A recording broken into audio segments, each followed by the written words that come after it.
যে কোরআন ও হাদিস থেকে মূল্যবান তাকরীর পেশ করবেন জনাব হযরত মাওলানা হাফেজ ওমর ফারুক সাহেব। হাফেজ ওমর ফারুক সাহেব ইমাম ও খতিব পূর্ব বাহাদুরপুর জামে মসজিদ জনাবকে তার মূল্যবান তাকরীর পেশ করতে সবিনয় অনুরোধ জানাচ্ছি।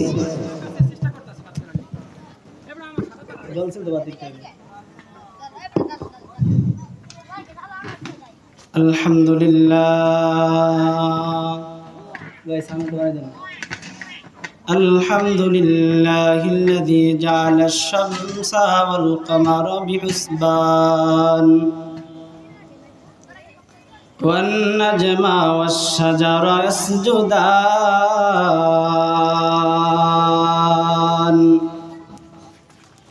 وفضل زمانا على زمان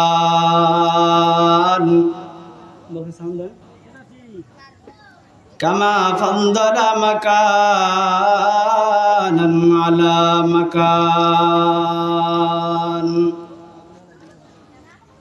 وإنسانا على إنسان ونشهد أن لا إله إلا الله وحده لا شريك له ونشهد أن سيدنا وسندنا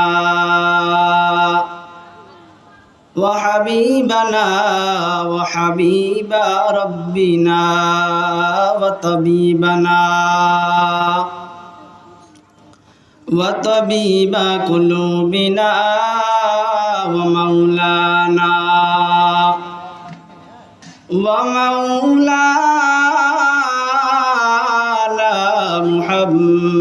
محمدا عبده ورسوله أما بعد فأعوذ بالله من الشيطان الرجيم بسم الله الرحمن الرحيم قالوا سبحانك لا علم لنا قالوا سبحانك لا علم لنا إلا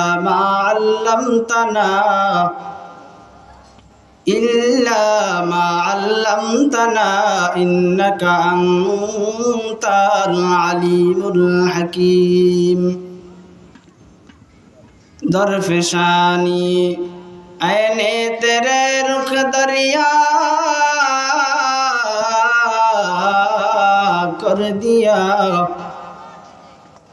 दरफशानी ऐने तेरे रुख दरिया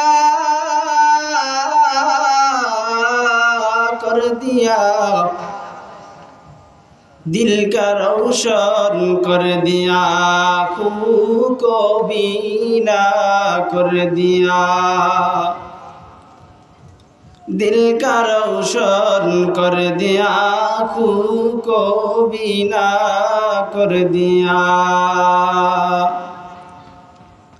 संग दिलाज सैको लेला पाके कुन संग दिलाज सैको लेला पाके कुन सीना बाकी के मोहब्बत जाके कुन जिक्र हका मुदके दाई रूहरा मरहमा मुदई दिले मजरूहरा ला इलाहा इल्लल्लाह لا إله إلا الله لا إله إلا الله لا إله إلا الله হাতে করো হাতের কাম পায়ে করো পায়ের কাম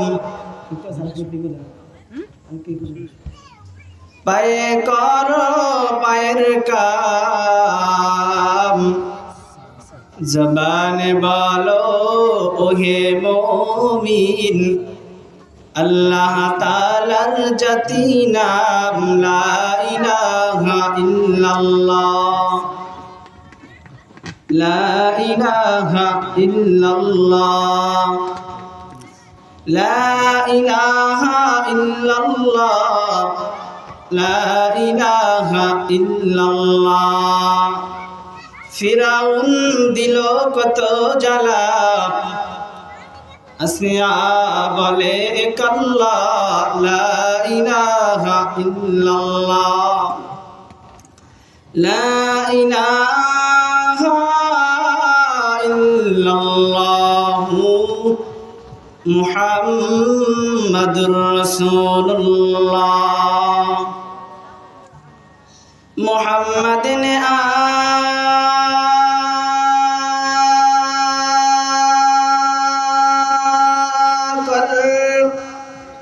कुफर को मिटाया, कुफर को मिटाकर सदाकत बताया, कुफर को मिटाकर सदाकत बताया। ए दुनिया नीचे गुले भाई शुधु आशार खेलागार, চোখ বুঝিলে দেখবি রে মন কে আপনার কে বাপার। কোথা থেকে আগমন কোথায় যাইতে হবে রে, কে পাঠালো কি কারণে জানা নাই ববেতে। শোনো হাফিজ বাতু গুয়াম কে গুলতাজা নমিমানত, अगर मानद सभी देगार नबी मानद। दिफ्त कंठ वमर कहे ফুলতা জাকি রয় কখনো, একার তরা কি দোরা তরা হ, ভুল বুঝিস নে তোর জীবন। নদী পথে নৌকা চালাও হে মাঝি ভাই,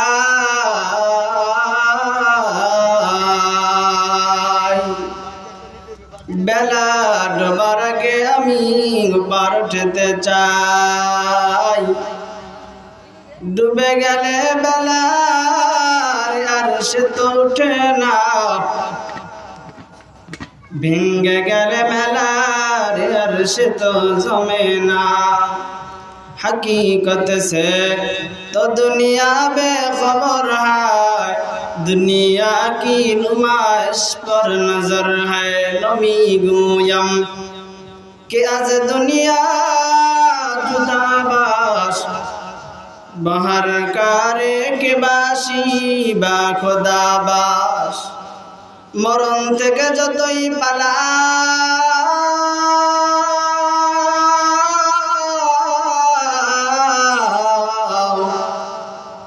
মরণ তোমায় লইবে গিরি, যদিও সেথায় আকাশ পানে লুকাও সেথায় লাগিয়ে সিঁড়ি। আইনামা তাকুনু ইউদরিকুমুল মাউতু ওয়ালাউ কুনতুম ফি বুরুজিম মুশাইয়াদা। وقال النبي صلى الله عليه وسلم لا يؤمن أحدكم حتى أكون أحب إليه من والده وولده والناس أجمعين. وقال النبي صلى الله عليه وسلم दुनिया में हो दुनिया का तलबगार नहीं हो, दुनिया में हो दुनिया का तलबगार नहीं हो, बाजार से गुजर हो खरीदार नहीं हो, बाजार से गुजर हो खरीदार नहीं हो।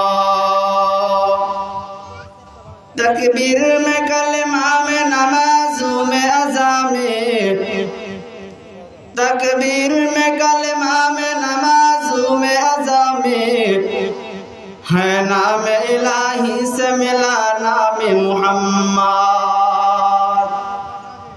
है नाम इलाही से मिला नाम मुहम्मद। महबूब क्या सल्ली अला नाम मुहम्मद, महबूब क्या सल्ली अला नाम मुहम्मद, फिर क्यों ना हो महबूब खुदा नाम मुहम्मद, फिर क्यों ना हो महबूब खुदा नाम मुहम्मद।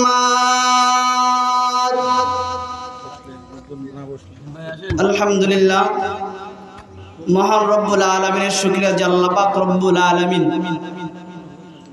এই দিনে পরিবেশে জান্নাতের বাগানে আয়েশা সিদ্দিকা রাদিয়াল্লাহু তাআলা আনহা মহিলা মাদ্রাসায় আপনাকে আমাকে আসা এবং বসার তৌফিক দান করেছেন। এজন্য মহান রব্বুল আলামিনের কাছে শুকর আদায় করি আলহামদুলিল্লাহ। আল্লাহ পাক রব্বুল আলামিন বলেন, আমিনু কামা আমানান নাস, ইয়া আইয়ুহাল্লাযীনা আমানু, হে ঈমানদারগণ তোমরা ঈমান আনো যেভাবে পূর্বপুরুষ ঈমান এনেছেন। আমিনু কামা আমানান নাস, এখন পূর্বপুরুষ ঈমান কেমন করে আনলেন? এখানে আল্লাহ পাক রব্বুল আলামিন সূরা বুরুজের ভিতরে একটা ঘটনা উল্লেখ করেন। আব্দুল্লাহ বিন তামির বলে উনিও হতে পারেন তার মতো ঈমান আনো, অথবা এই জমিনে সর্বপ্রথম কোন পুরুষ দাঁড়াতে পারবে না, একজন মহিলা দাঁড়িয়ে যাবেন। আল্লাহর নবীর দিনকে রক্ষা করার জন্য সর্বপ্রথম শাহাদাতের পেয়ালা পান করেছেন সুমাইয়া রাদিয়াল্লাহু তাআলা আনহা। আল্লাহ ওদিকে ইশারা করে বলেন, আমিনু কামা আমানান নাস, তাদের মতো ঈমান আনো। এবং আল্লাহর রাসূল সাল্লাল্লাহু আলাইহি ওয়াসাল্লামের সাহাবায়ে কেরাম জীবন চলে গেছে, কখনো ঈমান ছাড়ে নাই। পয়গম্বর সাল্লাল্লাহু আলাইহি ওয়াসাল্লাম যখন মিরাজের রজনীতে যাওয়ার পর আল্লাহর নবী বলেন, সমস্ত নবীদের সরদার, ইমামুল মুরসালিন, খাতামুন নবীন, রহমাতাল লিল আলামিন, বলে সমস্ত নবীদের আগে আমার নবী জান্নাতে না প্রবেশ করা আগ পর্যন্ত কোন নবীরা জান্নাতে যেতে পারবে না। নবী ডাক দিয়ে কয়, মেরাজ থেকে এসে বিলাল রাদিয়াল্লাহু তাআলা আনহুকে, রে বিলাল, আমি যখন মেরাজে গেলাম ওই সময় দেখি আমার আগে আগে একজন ব্যক্তি জান্নাতে হাঁটতেছে, বলুন না সুবহানাল্লাহ।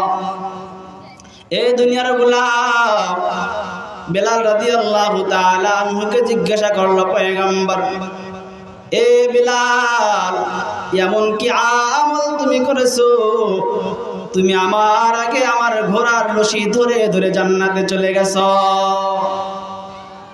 বিলাল রাদিয়াল্লাহু তাআলা আনহু ডেকে বলে, পয়গম্বর, আমার এমন কোনো আমল নাই, আমি শুধু ওযু করার পর তাহিয়াতুল ওযু নামক প্রতিদিন সব সময় ওযু ছুটে যাওয়ার পর আমি ওযু করে নিতাম, তারপরে শুকর হিসাবে 2 রাকাত নামাজ পড়তাম। قال النبي صلى الله عليه وسلم, পয়গম্বর বলেন, আহাব্বুল আমালি ইলাল্লাহি আদআমুহা ওয়া ইন কাল্লা, পয়গম্বর বলেন ওই আমলটা আল্লাহর কাছে বড় দাম, যে আমলটা সর্বদাই সব সময় করা হয়। এর নবীর উম্মতের দল কে সে বিলাল, আফ্রিকার জঙ্গলের বিলাল। ঠোঁট ছিল মোটা মোটা, বিলালের কোনো দাম নাই। উমাইয়ার গোলাম উমাইয়া আবু বকর সিদ্দিক রাদিয়াল্লাহু তাআলা আনহু যাইতেছেন, ইতিমধ্যে দেখেন বিলালকে উমাইয়া পিটাইতেছে, হাত পায়ে রশি লাগাইয়া বিলালকে পিটায়। বিলাল বলেন আহাত আহাত আমার আল্লাহ এক।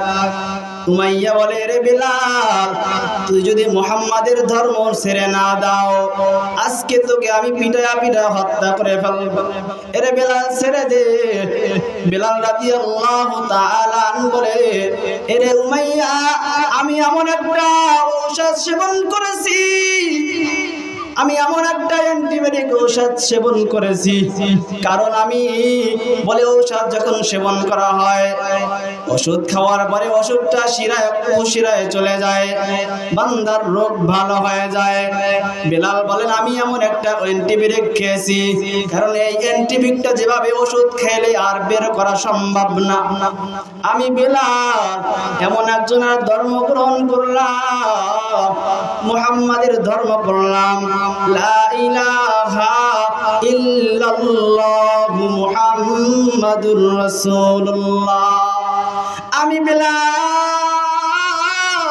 এই কালিমা গ্রহণ করলাম, আমি আর এই কালিমা ছাড়তে পারবো না। এরে উমাইয়া, তুই আমাকে মারো আর কাটো, যা করো। একদিন আবু বকর সিদ্দিক রাদিয়াল্লাহু তাআলা আনহু প্রতিমধ্যে যাইতেছেন, বলেন বিলাল হাত হাত বলে কান্না করতেছে। উমাইয়ার ডেকে বলেন এরে উমাইয়া, তোমার গোলামটা আমার কাছে বিক্রি করে দাও, আমাদের লাইন তোমাদের লাইনের একটা গোলাম আমি দিয়া দিব অথবা টাকা দিয়া দিব। এক পর্যায়ে যখন আবু বকর সিদ্দিক রাদিয়াল্লাহু তাআলা তিনি তাকে ক্রয় করে নিয়ে আসলেন। কে সে বিলাল, এর নবীর উম্মতের দল। ওই বিলালের দাম কত? হাবশী জঙ্গলের বিলাল, তার চেহারা ছিল কালো, ঠোঁট ছিল মোটা মোটা। বিলালের দাম নাই। আল্লাহ পাক রব্বুল আলামিন বলেন মানুষ হলো তিন শ্রেণীর মানুষ। এক নম্বর হলো বংশগত মানুষ, দুই নম্বর হলো জন্মগত মানুষ, তিন নম্বর হলো গুণগত মানুষ। আল্লাহ বলেন বংশগত মানুষের আমার কাছে দাম নাই, জন্মগত মানুষের আমার কাছে দাম নাই। বান্দা তুমি মাতুব্বার বংশে জন্ম নিয়েছিস, ও বান্দা তুমি চৌধুরী বংশে জন্ম নিয়েছো, তা আল্লাহ দেখবেন না। ও গোলাম, আল্লাহ বলে আমার কাছে গুণগত মানুষের দাম। আফ্রিকার জঙ্গলের বিলাল, ওই গোলাম বিলাল, তার দুনিয়ার কাছে দাম নাই, কিন্তু আমার আল্লাহর কাছে বড় দাম। তার অনেক সুন্দর গুণ ছিল। নবীর উম্মতের দল, এই জন্য যখন বিলাল আজান দিতেন, পয়গম্বর দুনিয়া থেকে যখন চলে গেলেন, বিলাল বলেন যেই নবীকে দেখে আমি আজান দিতাম, আমার মনটাকে শান্ত করতাম, আজকে আমি নবীকে দেখি না, আমিও বিলাল মদিনায় থাকবো না। বিলাল চলে গেল, লম্বা কয়েক বছর হয়ে গেল, স্বপ্ন যুগে দেখতেছেন। পয়গম্বর ডাক দিয়া কয় রে বিলাল, তোমার অনেক দিন হয়ে গেছে, তুমি কোথায় চলে গেল? আমি নবীকে কি ভুলে গেছো রে বিলাল? তোমার আজানের কণ্ঠ আমি অনেক দিন শুনতে পাই না। এ কথা বলার পর স্বপ্ন যুগে বিলাল রাদিয়াল্লাহু তাআলা স্বপ্ন দেখার পর দৌড়াইয়া সিরিয়ার জমিন থেকে দৌড়ায় আসলেন বিলাল। আয়েশা ফজরের আজানের যখন ধ্বনি তুললেন, আল্লাহু আকবার, আল্লাহু আকবার, আল্লাহু আকবার আওয়াজ পুরা মদিনা মুখরিত হয়ে যায়। এর নবীর উম্মতের দল, সমস্ত সাহাবায়ে কেরাম উম্মতরা দৌড়ে আসতেছে। আমাদের পুরাতন মুয়াজ্জিন বিলাল, আজকে বিলালের কণ্ঠে আজান আসতেছে। সবাই দৌড়াইয়া বিলালকে দেখতে আসলেন। दुनियाए सदाकत में तेरा नाम रहेगा, दुनियाए सदाकत में तेरा नाम रहेगा, सिद्दीक तेरा नाम से इस्लाम रहेगा, सिद्दीक तेरा नाम से इस्लाम रहेगा।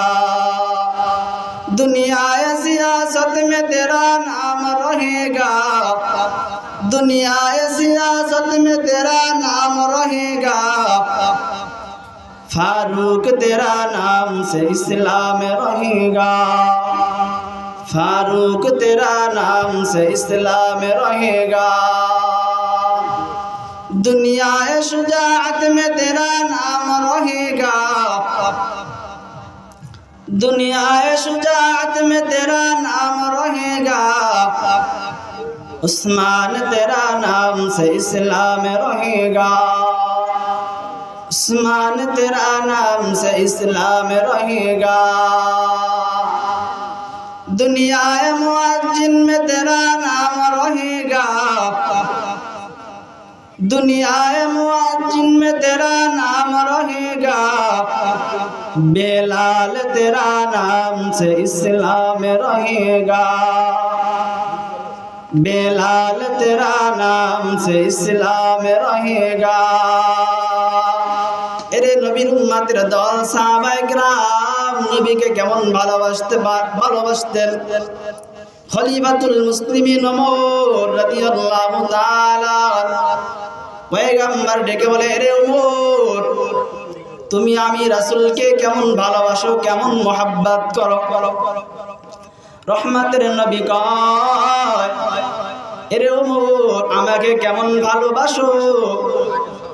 ওমর রাদিয়াল্লাহু তাআলা ডেকে বলে, পয়গম্বর, আমার মার চেয়ে আমি আপনাকে বেশি ভালোবাসি, আমার বাবার চেয়ে আমি আপনাকে বেশি ভালোবাসি, আমার ভাইয়ের চেয়ে আমি আপনাকে বেশি ভালোবাসি।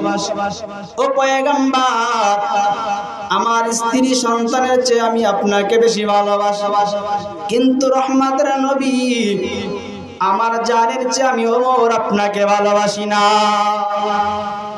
একথা বলার পর রহমাতাল লিল আলামিন ডেকে বলে, রে ওমর, এখনো তুমি পরিপূর্ণ ঈমানদার হতে পারো না।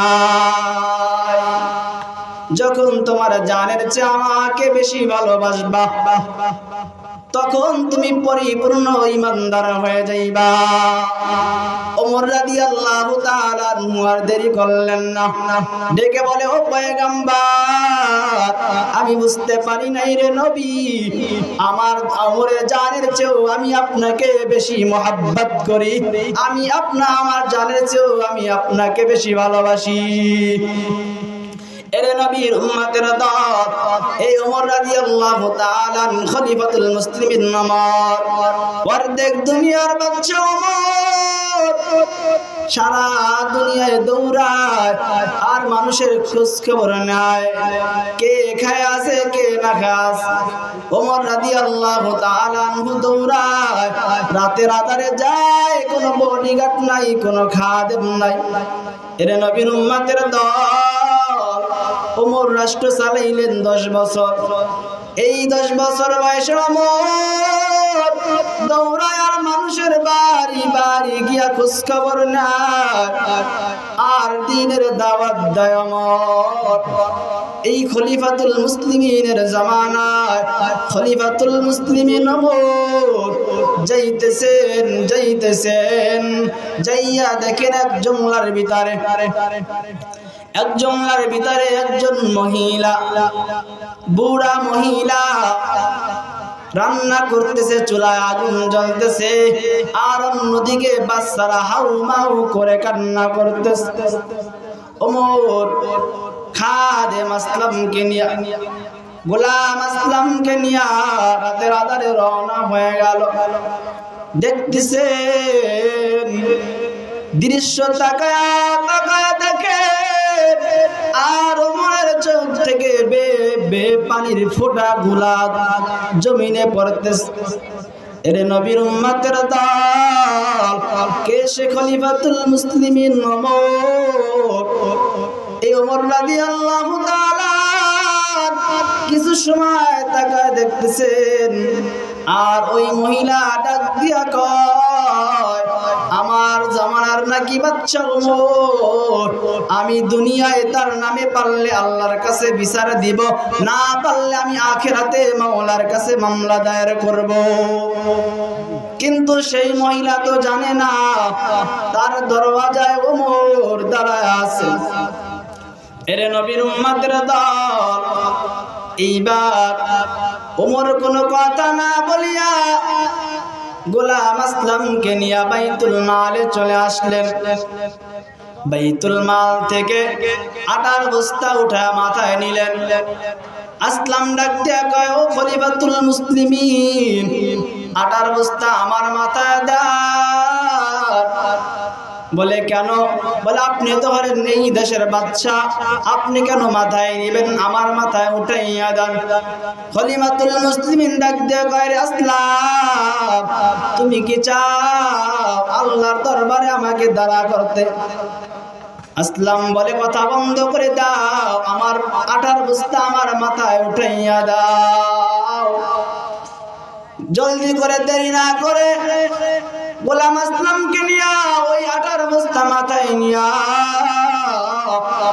গভীর রাত বুড়ির দরওয়াজায় হাজির হয়ে গেল। হাজির হওয়ার পর বলে, আম্মা জান আপনি একটু আড়াল হন। ওমর নিজ হাতে খামির করে রুটি বানাইয়া ওই মহিলাকে খাওয়াইল এবং বাচ্চাদেরকেও খাওয়া দিল। ডাক দেখা, আম্মা জান আপনার আটার শেষ হওয়ার আগেই আবার আমি আপনার খোঁজ খবর নিব, আপনার খাবার ঘরে পৌঁছা দিব, চিন্তা করবেন না। মহিলা ডাক দিয়া কয়, বাবা তুমি একটু দাঁড়াও, তোমার জন্য একটু দোয়া করে দিন। কি দোয়া? ওমর ডাক দিয়া কয়, কি দোয়া করবেন আম্মা জান? বলে, একটু দাঁড়াও, আমার রাষ্ট্রে নাকি কোন খলিফা নামের একজন ওমর রাষ্ট্র চালায়, কিন্তু সে আমার খোঁজ খবর নেয় না।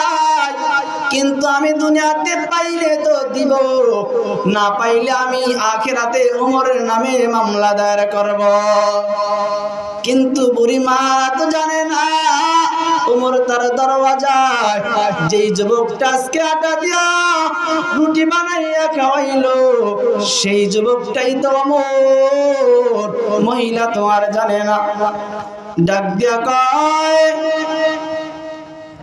ও আম্মা জান আমি এখন বিদায় নিলাম। এইবার ডাক দিয়া কয় মহিলা, ও বাবা আজকে যদি ওই ওমর নামের খলিফা, আজকে যদি ওমরকে আল্লাহ খলিফা না বানাইয়া তোমাকে যদি আল্লাহ আজকে খলিফা নিয়োজিত করে, আল্লাহ যদি তোমাকে এই রাষ্ট্রের বাচ্চা বানাইতো, তাহলে মনে হয় একজন মানুষও না খায়া থাকতো না।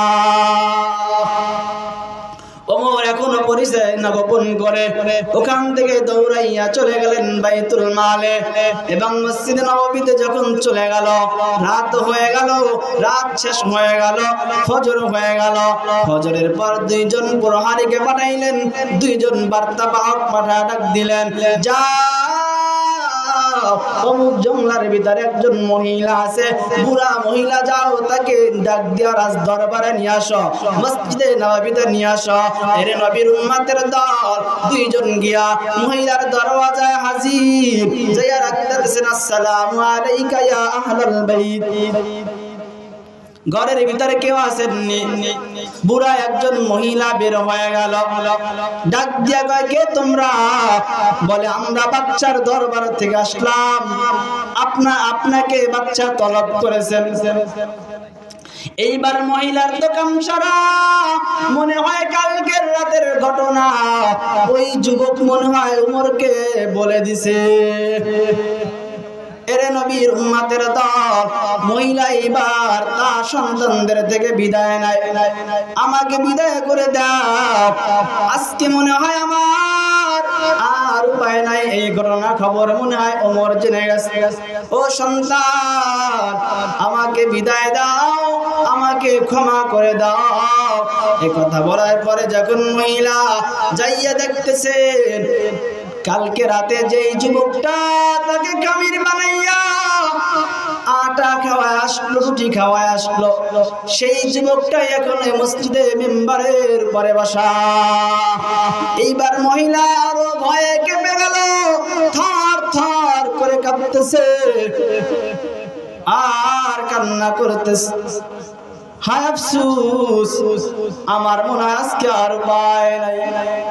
এরে নবীর উম্মতের দল ওমর রাদিয়াল্লাহু তাআলা আনহু ডাক দিয়ে বলে, ও আম্মা জান, আজকে আপনি আসামি নয়, আজকে আসামি হলাম আমি ওমর।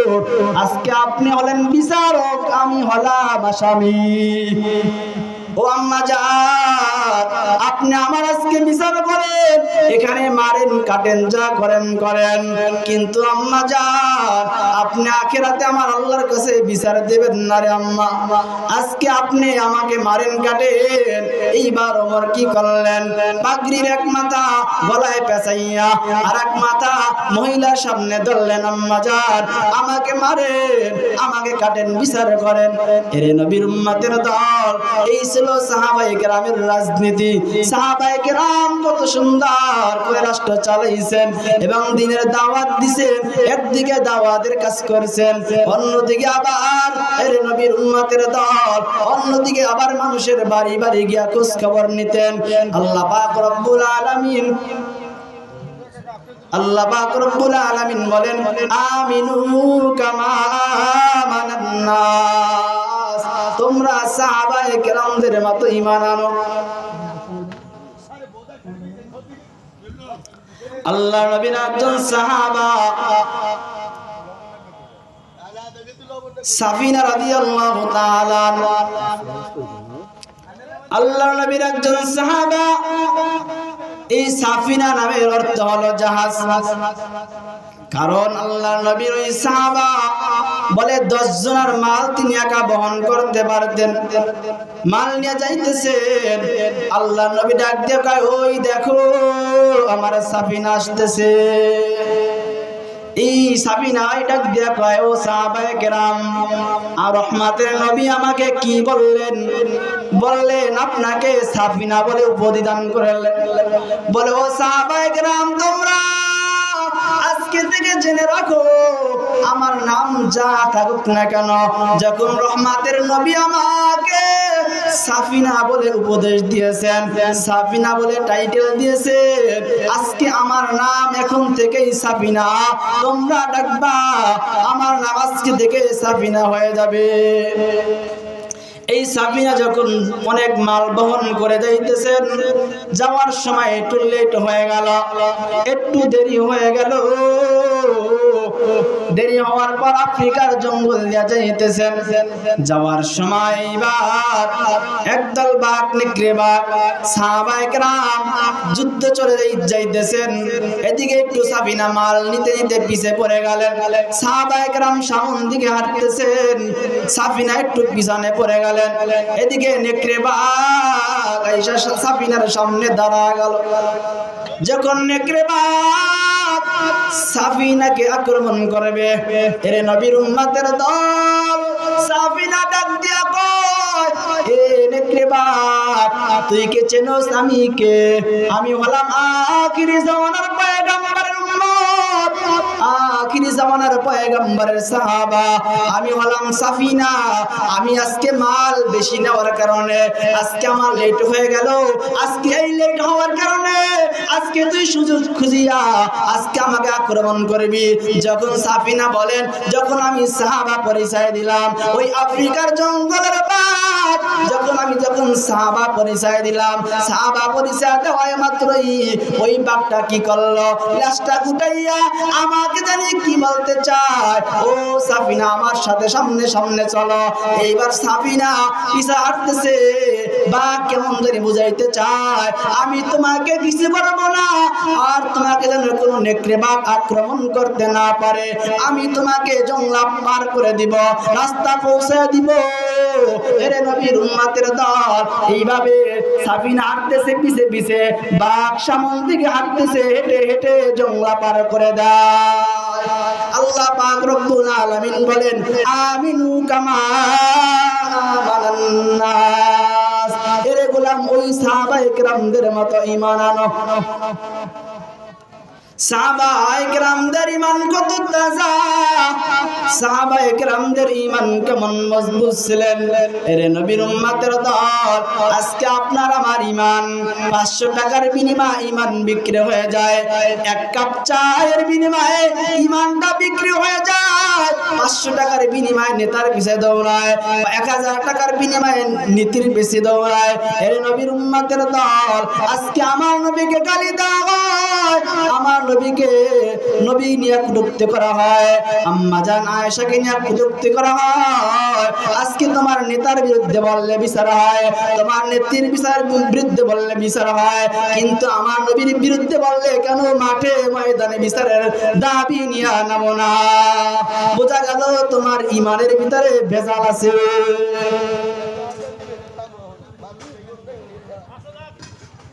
আল্লাহ পাক রব্বুল আলামিন যেন আমাদেরকে ইখলাস ওয়ালা ঈমান নিয়ে কবরে যাওয়ার তৌফিক দান করেন। ওয়া আখির দাওয়ানা আলহামদুলিল্লাহি রাব্বিল আলামিন।